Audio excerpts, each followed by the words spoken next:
Carla Hernandez-Matz, President of United Teachers of Dade, and I'm here with allies in our community, former teachers, current teachers, community leaders who care about what's happening in our country, in our state, and very specifically in Miami-Dade County Public Schools. And so we want to be a source of information for our community, but we also want to make sure that we are giving factual information and are creating calm, because there is a lot of uncertainty and there is a lot of just angst in our community. So I will start off by talking about the impact of the proposed closure of the U.S. Department of Education and what that means here for Miami-Dade. Number one, we know that the President and Elon Musk cannot just do this because they want to. They have to get congressional approval. We don't believe they have congressional approval, and we have to make sure that we tell our community members to get involved, to contact their Congress folks, to call people, because they are elected officials. And we have seen multiple research that's been out there that the community cares about our public schools. They are with us on this issue. They do not believe that the Department of Education should be shut down. So we want to encourage families to go out and talk about this and call Congress. The impact here on that alone, I want to give you all some numbers. Nationwide, the Department of Education is, I'm only going to talk about two very specific programs, federal programs that impact our public schools. There is a program that is for working class families, middle class families. Us in the education world know it as Title I. Most people don't know what Title I is, so I'm going to reframe it by saying this. It is for working class families. It is for the middle class. It is additional resources that come into our schools for reading, language arts, math, science, and social studies. There are 26 million kids nationwide that are impacted by those direct funds from the Federal Department of Education. 26 million kids. We also have money that is very specific for students with a disability. It comes through IDEA, but it is for students with special needs. I am a special needs teacher, special ed, 23-year veteran. I have 2 kids in my school, so a caveat, I'm not only telling you this as a union leader, I'm also telling you this as a practitioner, as a parent. We are here behind this dais are experts in this field. IDEA accounts for helping 7.5 million children across the nation that have a disability. 7.5 million children that will not get this funding. And because we're here in Miami-Dade and we know that one of the things that we like to tout as a district is that we teach children that speak over 160 languages because they come from so many countries. The Department of Education and the work that they do and the funding that they send helps 5.5 million kids that are learning English as a second language.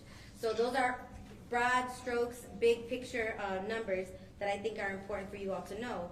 But when we talk about Miami-Dade County Public Schools, I want you to know that 272 of our schools get funding, get federal dollars from Title I, which is, again, for working families, for the middle class. 272 of our schools. We're very proud of the work that our schools have done, and a big portion of that has been due to the funding that we've been able to get from federal funds. Because as you all know, the state of Florida does not fund public education adequately.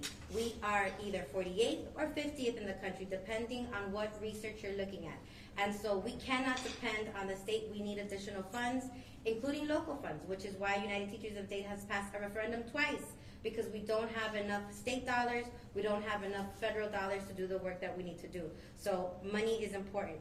But nonetheless, Miami-Dade County Public Schools has a 95% graduation rate, or higher than 95. We are A-rated, and we have over 34,000 employees.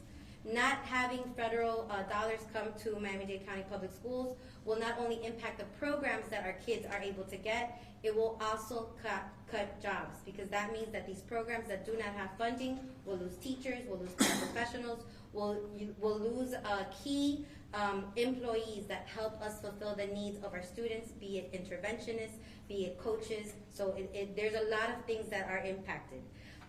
When we talk about special needs, Here in Miami-Dade County Public Schools, we make sure that we service, by the way, we are the #1 in Miami-Dade. Miami-Dade County Public Schools are the #1 schools in making sure that students with special needs get the access to the education that they deserve. And we believe that every child deserves a high-quality public education.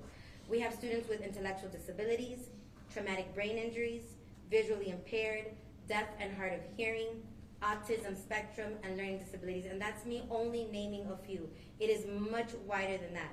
Those kids have very specific and unique services that they need, and federal dollars are the ones that ensure that we have the programs in place so that our kids can get access to the things that they need. So that is specific to the impact of the Department of Education. We know that they need congressional approval. We do not believe that they need that they have the votes for that, but I'm letting the community know that the Department of Education is key to the function and the work that we do in Miami-Dade County Public Schools. Please call your state, not your state reps, your Congress folks, your senators, your state senators, your federal senators, your Florida senators. Make sure that you are contacting them because they are the ones that are going to be voting on these key issues, and we know that people support public education. Now I want to talk about something that has also been, that has created a lot of anxiousness or angst in our community, and that is possible immigration raids in our schools. We know that this is a very sensitive topic, so I'm just going to talk very fact-based what our schools do and do not do and what our community needs to know.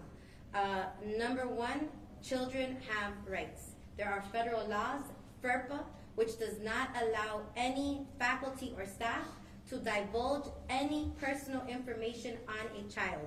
We are not law enforcement officers. It is not our job to tell anybody who's in our school and who's not in our school.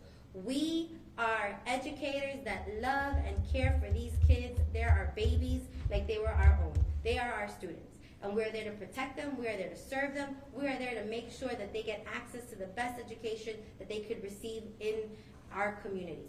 And so we are going to continue to do what we do, which is we're going to open our schools, or they have been open, continue to keep safe learning environments, environments that welcome all kids, no matter their nationality, their zip code, their race, or their documentation status. We do not care because we care about the child, period. We care about the child, period. So to the parents that are out there, please continue to bring your babies to school. There's a lot of angst. We've seen that in some areas, in some pockets of our community. There have been increased absenteeism. Kids are scared. Parents are scared to take their kids to school. There has been no ICE threats on our school properties. So Miami-Dade County Public Schools, there has been no threats. There have been no raids, none of that. I will tell you though, because the anxiety level is so high, rumors spread like wildfire. And so we need to be very cautious as adults, as leaders in our community, of course as the press, to ensure that accurate information is going out. There was a rumor earlier this week that there was ICE at one of our schools. That is incorrect. It was not. Again, our kids are anxious, and so they see law enforcement. It was a metal detector sweep. It happens every so often. It's sporadic. It was at a school. It terrified the kids. And because the kids were terrified, they started to put it on their threads and share this information with their family members. Again, it was not. It was school board. It was a regular, what did I say? Metal detector sweep. It was a metal detector sweep. It was not ICE. ICE has not been on any one of our campuses. What I can tell you is that our superintendent and our school board believe in public schools, believe in educating every child, and we're going to continue to do our work. This is what we do. This is what we've been called to do, and we're going to continue to service our students. So we want parents to know that they are safe with us, that they have rights. There are Know Your Rights toolkits out there. There are services. We want them to be aware of these things.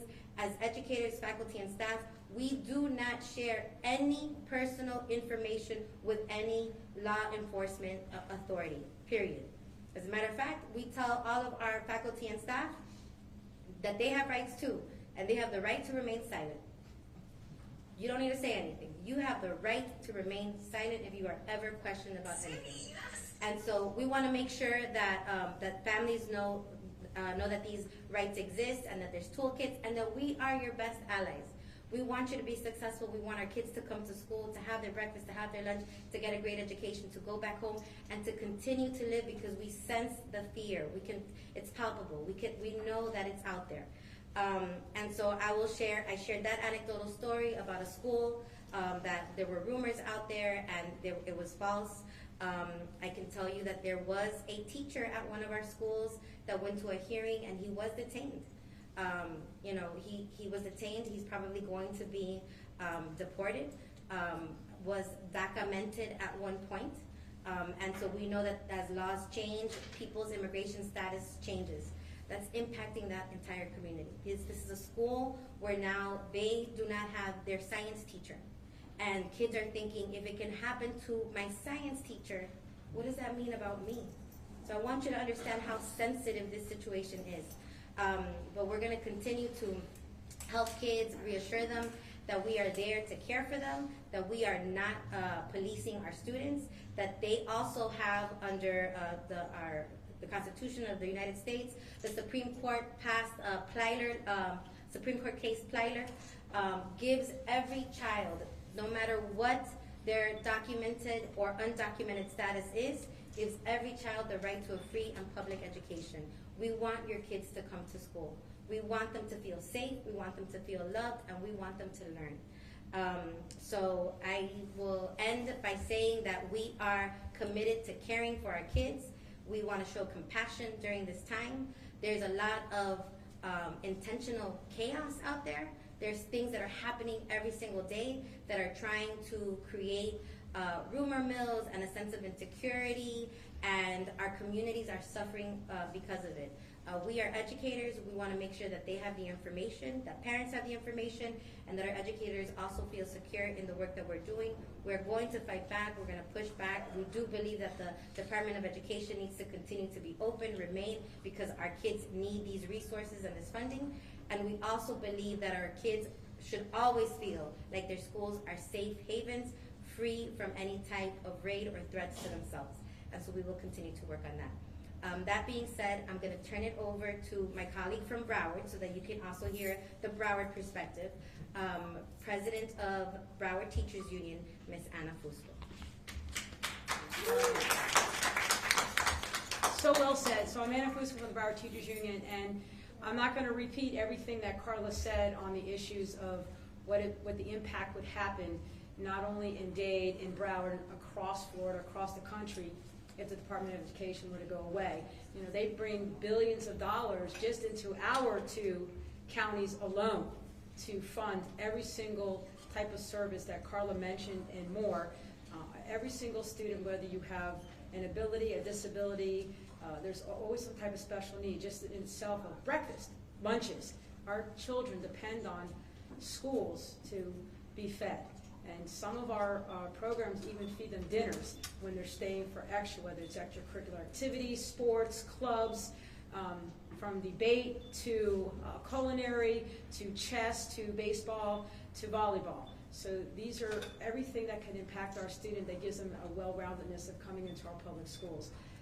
The same thing is essential to understand. In Broward County, our superintendent and our school board took a strong initiative to reach out to every single one of our schools, whether it's a pre-K through 12 or adult education or a center school or early childhood, to give an understanding of where we stand about what is happening with the ICE, and to let all of our admin know that we are here to protect our students, and there is a way to go about it without breaking the law. And again, we stand with Carla that no school has been invaded.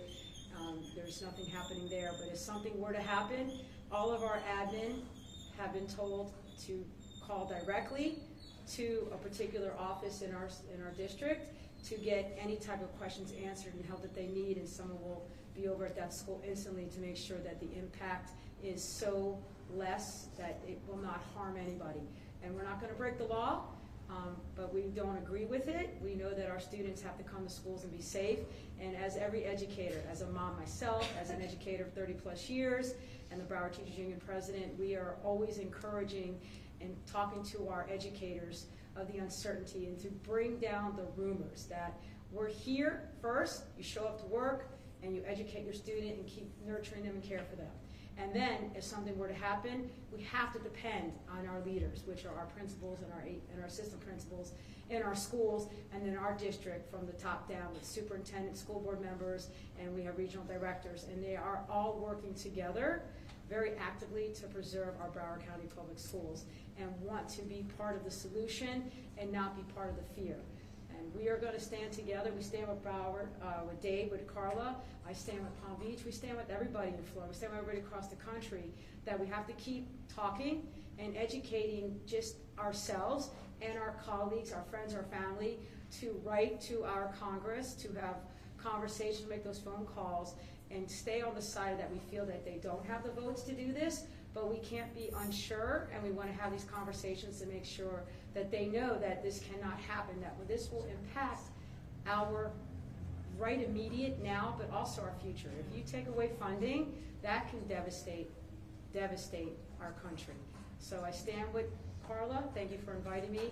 And the uncertainty is out there, but when we have things like this, these type of press conferences and conversations, and great community leaders, whether they're retired or just actively in the community and in the future, that we know that we can continue to have great conversations, real conversations, not afraid to have conversations, and stand together that for the rights of our students, our children, our future, and our educators that show up to work every day for very low salaries because they love our students. And that's where we stand. Thank you.